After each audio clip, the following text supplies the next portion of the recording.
Hi, friends. Question for you. Are you an expert at the most important things in your life? Are you an expert at the most important things in your life? Or do you outsource those to circumstances beyond your control? Or do you outsource them to the professionals or folks who you think know more than you? Or are you an expert, or are you becoming an expert at the most important things in your life? Things like your health, your health. Are you an expert in your health? Are you an expert in your relationships? Or do you just trust people outside of yourself and just stop thinking for yourself? Don't question anything, just accept what you're being told. Is that who you are? Who are you these days? These are some great questions I want to ask you, because obviously with this current pandemic situation, we have, and we're quarantined at home. This is a unique opportunity and a really important opportunity for all of us to break patterns. And we, especially here in this country, have had a pattern of not thinking, for ourselves. It's very true. We are fed things, we react to things, but we don't actually have deeper conversations with ourselves. Conversations where we ask the more important questions, and get to the root of things and become experts at things that affect us on a day in and day out basis. I come from a religious background. I used to be a pastor, and so many folks in that world were taught unconsciously, a lot of times this wasn't conscious, but unconsciously what was taught was, hey, trust the professionals.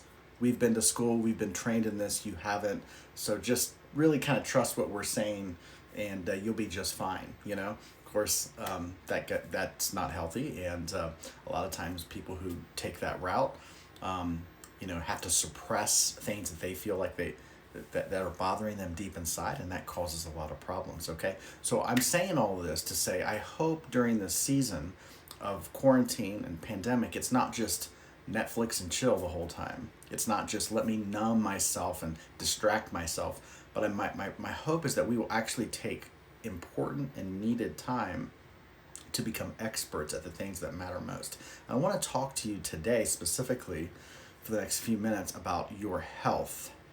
Yes, about your health, because this pandemic is showing us really important things that is going to be vital for us as we move forward in life, beyond this pandemic, that we're going to need to understand, okay? Because we are at a crossroads as a people. We're at a crossroads as a society, okay?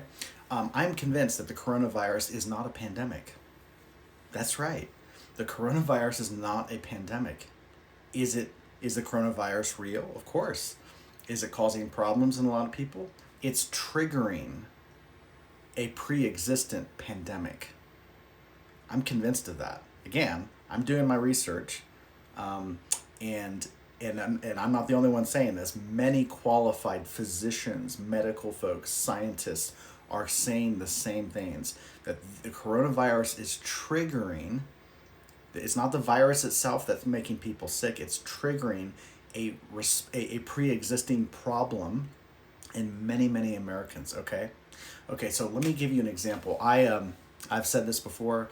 I don't think what's considered the normal media, the news outlets out there that parade all these health experts out there, I don't think they're helpful.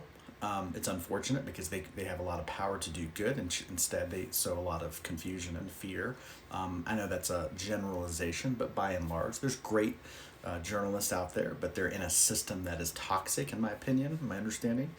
And but I had a glimmer of excitement the other day, because I saw a news story in which a journalist, a major journalist, was asking a really important question.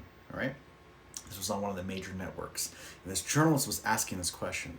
This journalist said, okay, this pandemic, the coronavirus, has spread around the world, but America, the United States of America, has a disproportionate number of people who are reacting to this virus in a severe fashion. There's a disproportionate, a high number of people that are actually getting sick enough to be hospitalized, be put on ventilators, and even the mortality rate.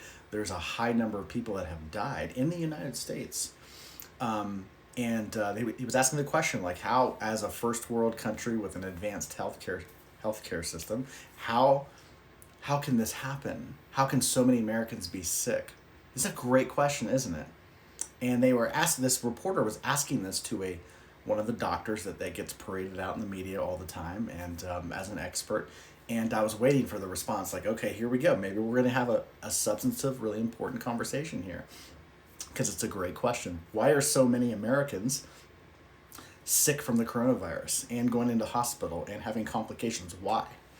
When there's other places around the world, the percentage is much lower per capita. It's true. Why?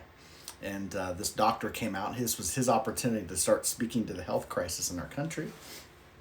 And he said, because we didn't have enough testing early enough. And I just was like, oh, really? And he went on to blame the government, our government officials, for not testing early enough, with or having enough tests, or even responding soon enough. And this became a political conversation, and really unfortunate, because again, here's the thing. Now, people just accept that because he has some titles behind his name. People don't question that. But I just want you to think, because you're an intelligent person, right? You're an intelligent person. Whether or not you take a coronavirus test has absolutely zero, hear me on this, okay? Has absolutely zero effect on why your body reacts to the coronavirus the way it does. You can take the test or not take the test, and your body's going to respond to the coronavirus in one of two ways. For a lot of people, when they get the coronavirus, they don't even know it. You don't even know it, because your body reacts to it by the way it reacts to most viruses. It just neutralizes them. It destroys them before they can ever create havoc in the body, because your immune system is functioning correctly. But there's a lot of other people that the immune system will go on attack mode, and I've created another video talking about why the viruses don't actually make us sick. It's our immune response to it that makes us sick, and that is absolutely what the data is showing us, that it's not the virus that makes us sick. No virus actually makes you sick. It's your body's response, your immune response to it, that actually can cause complications. Okay, so with a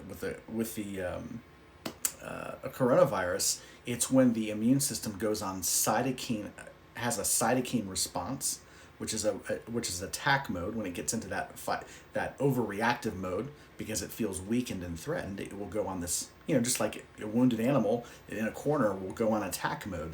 It's like when your immune system is compromised and weakened, it can respond by overreacting. All your cells will create this protein called cytokine, which then triggers the immune system to go on attack mode, which creates inflammation, a chronic inflammatory response in your body, which is what causes the complications, makes you feel deathly ill, and also can inflame your airwaves and your lungs, which causes folks to need to put on ventilators, and your likelihood at that point of dying from it goes way up. Okay, so two ways people respond to this virus: either by not overreacting, the immune system stays calm, neutralizes it naturally like it does most viruses. That happens to a lot of people. That's why a lot of folks are asymptomatic, even though they may carry the virus. But a lot of other people are going to have a extreme reaction through an overactive immune system that goes into a cytokine attack. And the reason for that, and this is what the data is showing us, is because you have inflammation in your body. High inflammation markers. Mississippi, Louisiana, places in the South where the diet is high. I don't want to get into all of that, but horrible diets.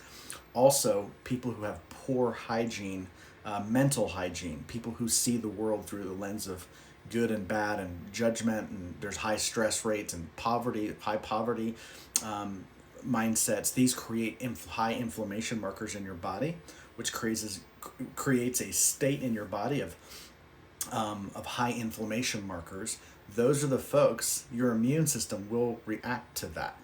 And when your immune system is compromised by high inflammation markers, your likelihood of having a cytokine storm in relation to the virus It goes much higher.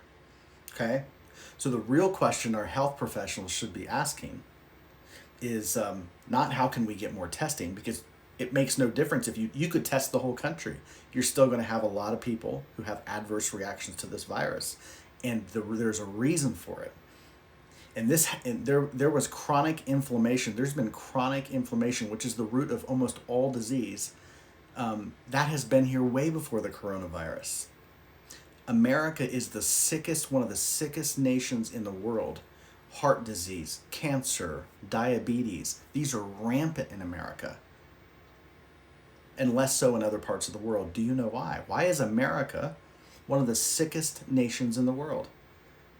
So we've had a population that has been systematically, their immune system has been downgraded and assaulted by the things we're eating, by the kind of things we're thinking, yes, our stress states, all of these things are compromising our immune system. So when a virus comes, we're not prepared for it. And the healthcare industry is overwhelmed by it. So what's the response? So every day, even at the government levels, the White House does as a response to the coronavirus, and it parades health officials out there. I want you to ask a question. This is a really important question. I want you to ask this question. When these health professionals who the government's parading out on TV, and those same health people that are getting on the major networks talking about our health crisis, I want you to ask this question. Why are they not telling people how to prepare themselves for this pandemic? It's a great question. Are they teaching people? Are they telling people what they can do to boost their immune system? Which, by the way, is the number one defense against the coronavirus or any virus, is your immune system. If you have a strong immune system, it will not react by going into a cytokine storm. It won't. If you have low inflammation markers in your body, your chances of having an adverse reaction to a virus is almost zero, very small. They're not talking about that. The only response of our healthcare industry is we have to run away from the virus. This is a rule of thumb in life. You can't run away from your problems. You have to face them. You can't run away from it. You can't quarantine. You can't lock human beings away from each other forever. That is not a strategy for dealing with the virus. It's not a long-term strategy. I'm all for social distance and quarantine in the short run. But is that it? That's all they're talking about. Or how about this? Do we need a new drug? Is that really what this is all about? Do we need a new drug?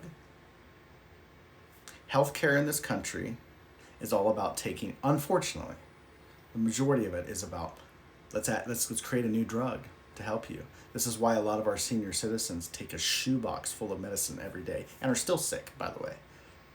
It is time for people like you and I to take back control of our health. It is not the government's fault that we have degraded our immune system. It's not. Okay, they're not helping it. They're parading the wrong people out there, giving the wrong advice, of course. But you are in charge of your immune system. You are in charge of eating the right foods, of staying away from toxins. You're also in charge of your own mental hygiene, spiritual, emotional hygiene. All of these things affect your health. And the health professionals are not even talking about that.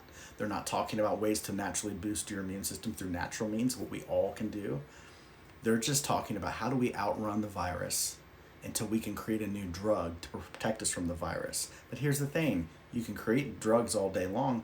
Viruses mutate, and every time a virus mutates, you got to create a new drug. That is not a strategy. How many drugs can you take? How many shots can you take?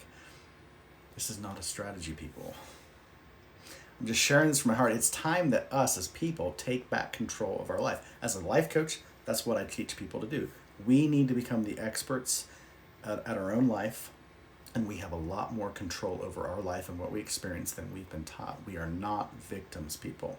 It's nobody's fault that we're the sickest country in the world. It's just a result of us outsourcing our power to the professionals. We got to stop doing that. We are the ones who are in charge of our health, all right? If you'd like more information from me, go to my website, jamaljavanji.com, scroll to the bottom, put your email address in there, you get on my mailing list. Thanks so much.